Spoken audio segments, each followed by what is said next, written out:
A ver, el tema no es muy amplio en realidad y van a ver acá 3, máximo 4 diapositivas que vamos a enfatizar un poquito y el resto es más o menos lo que ustedes han venido diciendo. Como mencionaban algunas compañeras, el reproductor masculino no es tan complicado en realidad, un poco sencillo, ¿no? ¿Cómo se llama? Tazara, compañero, ¿cómo es? Pene está más fácil, dice, ¿no? Bueno, la idea es que está más fácil, sí. A ver, acá una de las diapositivas, ¿no? Esto ya lo han visto, lo han mencionado ustedes, ya saben cómo funciona el eje, entonces no vamos a invertir tiempo acá. Acá sí, porque hay que recordar que la 5-alfa reductasa es la que convierte la testosterona en dihidrotestosterona, que es la responsable principalmente de los caracteres sexuales secundarios, ¿ya? Y es una de las porciones, digamos, o las formas más activas de la hormona. Entonces es un punto que hay que recordar.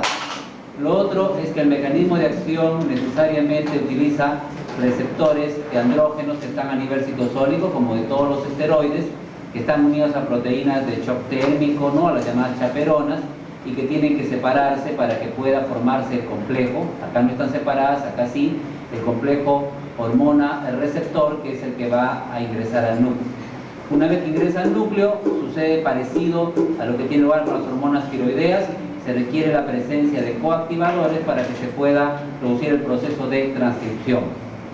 Hay algunos factores de crecimiento, como el factor de crecimiento, ¿se acuerdan? Parecido a insulina 1, o sea, una somatomedina, ¿no? O algunos factores transformantes de crecimiento que pueden facilitar la formación de los coactivadores. Es decir, hay una sinergia entre la acción de la testosterona y los factores de crecimiento. Esto es importante para explicar, por ejemplo, cuando algunos atletas quieren desarrollar masa muscular, dice se está inyectando esteroides anabólicos, se están inyectando hormonas masculinas, y es parte de la sinergia que hay entre los factores de crecimiento y la testosterona, que comienzan a sintetizarse proteínas y aumenta la masa muscular y el atleta aumenta su rendimiento. Bueno, eso por ahí es una cosa que no se había mencionado.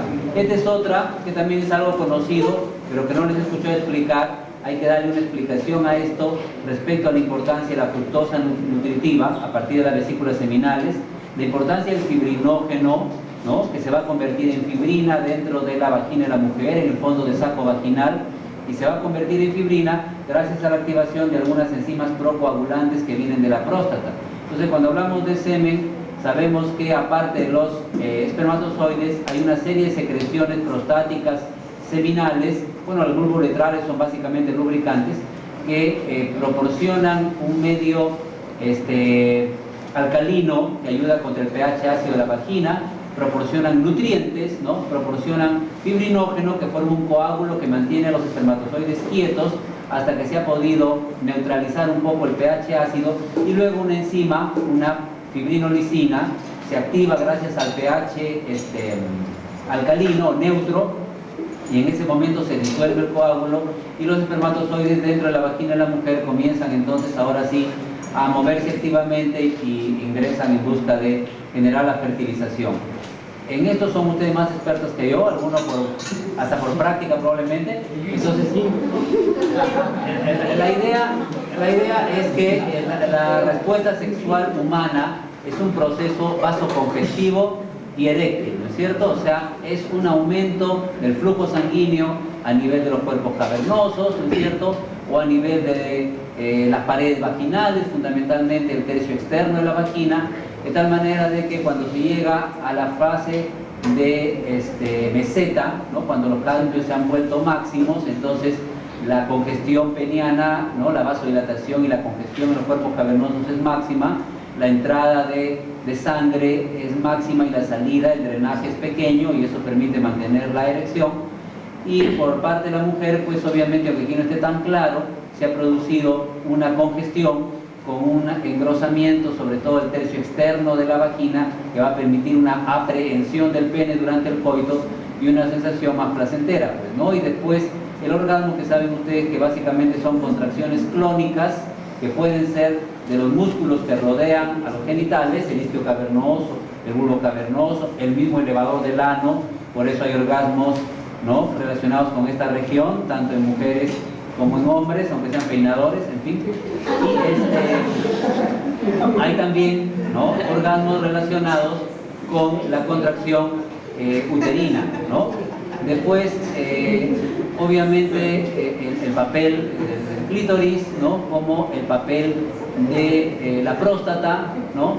Como sitios de sensibilidades especiales, como llamamos puntos G, es algo de que se discute desde el punto de vista sexual, pero que no admite mayor discusión, sobre todo el clítoris, por las terminaciones nerviosas abundantes que tiene, y la región prostática por su ubicación en relación con los músculos de esta región y en relación con la mayoría de las terminaciones nerviosas que tienen que ver, por ejemplo, con pudendo u otras terminaciones nerviosas parecidas.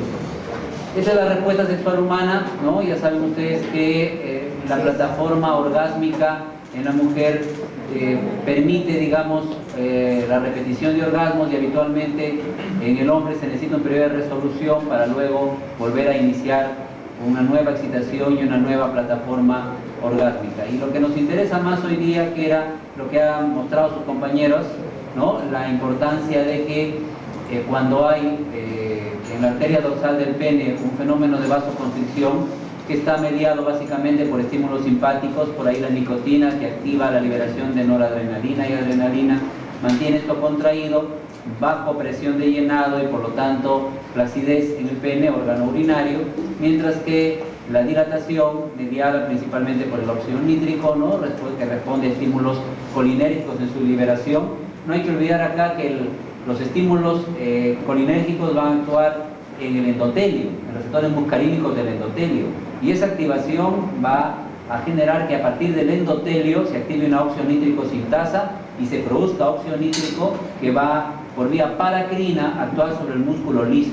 Entonces la relajación es del músculo, pero la generación, la producción de óxido nítrico es del endotelio, y los estímulos parasimpáticos actúan a nivel endotelial principalmente.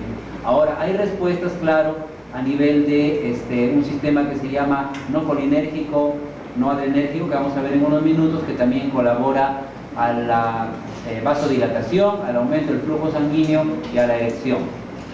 Y aquí está el sistema no adrenérgico, no colinérgico, que trabaja con óxido nítrico, ¿no? Acá está, dice célula endotelial, dice perfectamente claro que es la que libera óxido nítrico, ¿no? Y también hay, por supuesto, la generación de prostaglandina E1, que también, de la misma forma que el óxido nítrico, la diferencia es que el óxido nítrico trabaja con guanilato ciclasa y la prostaglandina E1 con adenilato ciclasa.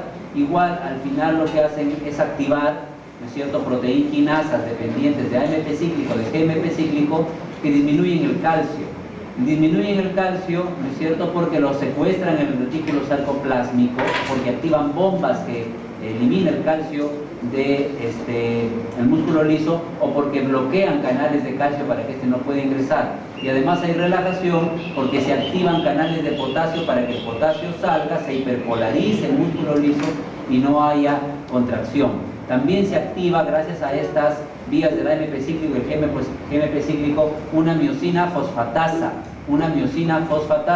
que lo que va a hacer es disminuir la fosforilación de la miosina y también contribuye con la relajación, ¿no? Entonces aquí hay más de lo mismo, ¿no? Pero en este sentido sí, relacionado con la norepinefrina, los receptores alfa, el aumento del trifosfato inositol, el aumento del calcio, complejo calcio-calmodulina, contracción, y entonces acá sí, cuando está contraído, ¿no es cierto?, el músculo liso, no pasa sangre, las endotelinas pueden influenciar esto también, la prostaglandina F2 alfa, en oposición a la prostaglandina E1, la misma E2, puede inducir contracción, menos pasaje de sangre en la arteria dorsal, menos vasodilatación, ¿no? Eso es similar, y acá para no olvidar la importancia del receptor beta 2. Cuando la noradrenalina trabaja en el receptor beta 2, favorece al AMP cíclico, disminuye el calcio y hay relajación, entonces hay erección. Y esto lo bloqueamos con un beta bloqueador, entonces no va a producirse esta cascada, no va a haber relajación, va a predominar el efecto alfa 1, que es vasoconstrictor, y no va a haber erección, ¿no? Entonces hay algunos factores, le dan una revisadita porque ya es un poco tarde, entre ellos el tabaco, con la disfunción endotelial que produce, con la sobreactividad simpática que ya mencionamos, mayor riesgo de aterosclerosis, hipertensión, además, que pueden ser importantes en el paciente que hemos traído, factores endocrinos como la disminución de la testosterona, ¿no es cierto? Que la testosterona aumenta hacia la alta, activa a la óxido nítrico sintasa. Entonces los bajos niveles de testosterona no pueden modificar también los niveles de óxido nítrico sintasa. Y aquí para que lean una correlación entre testosterona y disfunción eréctil. Entonces ahí nos quedamos, chicos, disculpen, nos hemos demorado un poquito. Las notas sin falta para mañana, que se acerque Cris.